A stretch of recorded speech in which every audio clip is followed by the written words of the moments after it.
आज का वीडियो उन लोगों के लिए है जिन्होंने अपनी एक एंटरप्राइज स्टार्ट की हुई है, या फिर एक स्टार्टअप है, या फिर एक इंडिविजुअल है जो कि डिजिटल स्पेस में आना चाहते हैं और ये भी जानना चाहते हैं कि कौन कौन सा डिजिटल स्पेस उन्हें यूज़ करना चाहिए ताकि कम टाइम कम एफर्ट में वो अपने राइट ऑडियंस तक पहुंच सके।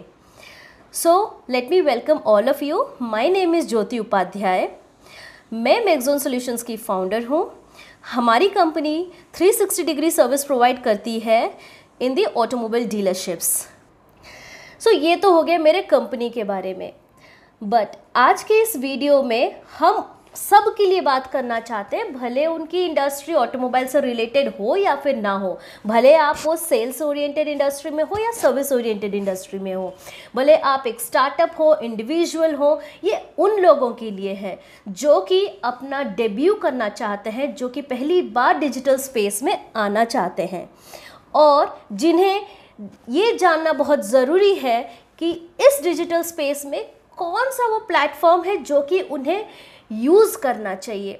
बहुत बार ऐसा होता है कि हम चाहते हैं कि हम सभी प्लेटफॉर्म पे रहें, बट क्या होता है कि हमारे पास में लिमिटेड बजट रहता है, हमारे पास में लिमिटेड कवरेज रहता है, मैन पावर की कमी होती है। तो उस टाइम पे कैसे आप कम रिसोर्सेज से मैक्सिमम पेनिट्रेशन पा सकें, मैक्सिमम ऑडियंस को रीच आउट कर सकें, ये हम देखना चाहेंगे।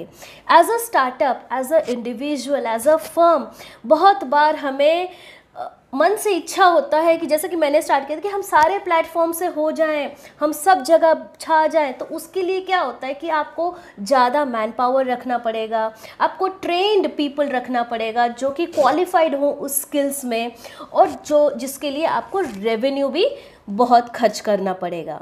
बट एज अ स्टार्टअप हमारे पास में लिमिटेड रेवेन्यू होता है। एज अ इंडिविजुअल हम अगर एक एंटरप्राइज है, हमने अपना एक बजट कैप रखा है जिसके लिए हम ट्रेडिशनल मार्केटिंग के लिए हमने ज़्यादा रखा है और डिजिटल स्पेस के लिए कम रखा है।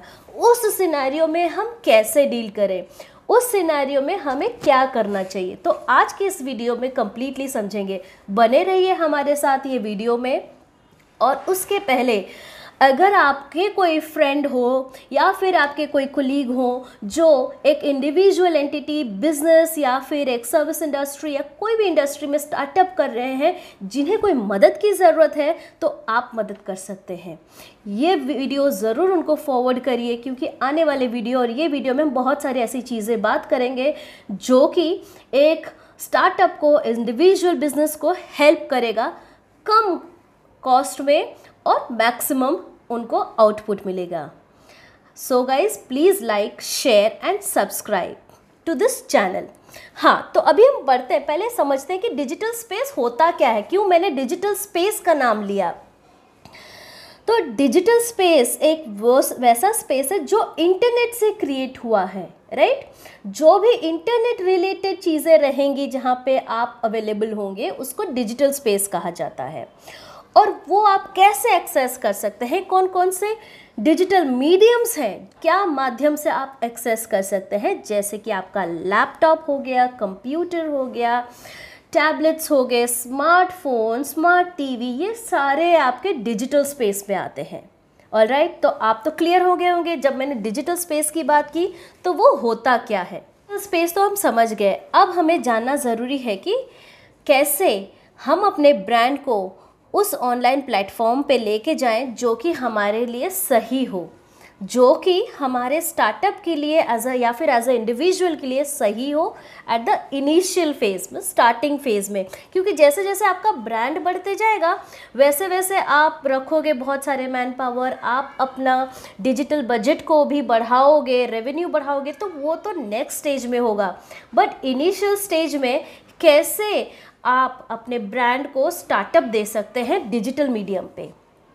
तो पहला इम्पॉर्टेंट चीज़ है जानना कि हमारी नेचर ऑफ बिजनेस क्या है, और एज अ स्टार्टअप या फिर एज अ एंटरप्राइज कितना टाइम स्लॉट हम रखना चाहते हैं कि हम उसको यूज़ करेंगे। काफ़ी सारी बार ये होता है कि हमने पूरे दिन दे दिया, हमने कुछ मीडियम्स यूज़ करके सारी चीज़ें बता दी, बट हमें कुछ उसमें से बेनिफिट नहीं मिल पा रहा है। तो वो बहुत जानना ज़रूरी है कि हमने टाइम स्लॉट कितना रखा है, हमने अपनी डिजिटल प्लानिंग कैसे की है। तो पहला बात, नेचर ऑफ बिजनेस जानने के बाद में आपका एक डिजिटल प्लान होना ज़रूरी है, कैलेंडर होना ज़रूरी है आपके बिजनेस के लिए for 3 months, 6 months, that is half yearly, या फिर 1 साल के लिए आप क्या वो एक्टिविटी करना चाहते हैं, आप क्या फोकस करना चाहते हैं, तो वो एक प्लान से आपको पता चलेगा।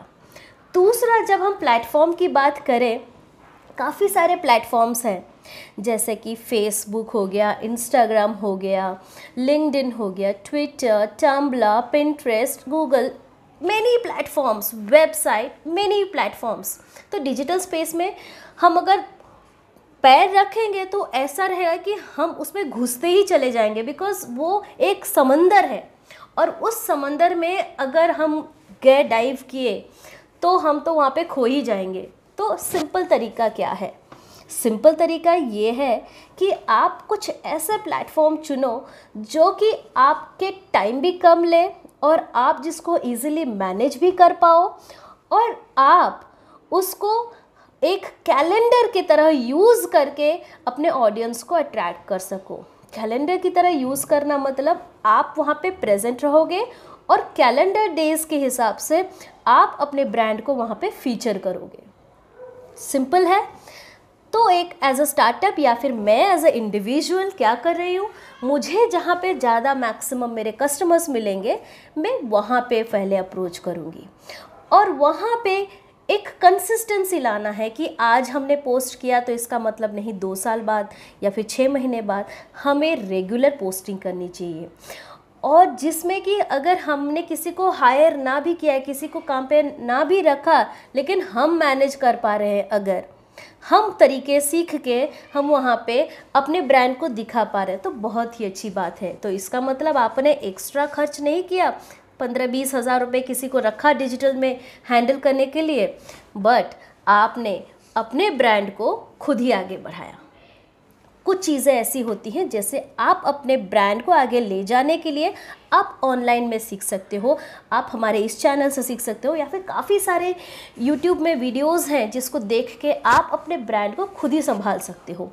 कब तक, वो एक थ्रेशोल्ड रहता है, वो एक लिमिट रहता है जहाँ पे आपको समझना ज़रूरी है, क्योंकि जैसे कि बड़े ब्रांड्स हैं या फिर जो ब्रांड्स बहुत ज़्यादा प्रोग्रेसिवली आगे बढ़ रहे हैं, जिसके रेवेन्यू बहुत ज़्यादा हो रहे हैं, ऑब्वियसली उनका माइंडसेट अलग रहेगा, उन्होंने काफ़ी सारी टीम हायर किया होगा उनका डिजिटल प्रेजेंस देखने के लिए, और उनको अगर आप देखोगे तो आप बोलोगे अरे यहाँ भी हैं, यहाँ भी हैं, वहाँ भी है, क्योंकि उनके पास बड़ी टीम है, वो मैनेज कर सकते हैं, लाखों करोड़ों रुपए खर्च कर सकते हैं। हम भी अगर वहाँ तक पहुँचे तो ऑब्वियसली तो हमें भी अपनी टीम बनानी पड़ेगी, बट पहले शुरुआती दौर पे इस बहाव में आप ना जाएं कि आपने किसी को दे दिया, वहाँ पे वो भी मैनेज कर रहा है, आप उसके लिए एडिशनल खर्च कर रहे हो, लेकिन आपको उतनी प्रॉफिटेबिलिटी वहाँ से नहीं आ रही है। ये मेरा सलाह है, बट इसका मतलब ये नहीं कि आप मत करो। अगर आपके पास बहुत फंड्स हैं और आप एलोकेट कर सकते हो तो क्यों नहीं, करिएगा ज़रूर। बट ये उन लोगों के लिए मैंने सलाह दिया हुआ है जो कि इनिशियल दौर पे अपना खुद का स्टार्टअप जर्नी कर रहे हैं, खुद इंडिविजुअल ऑनलाइन पे आ रहे हैं।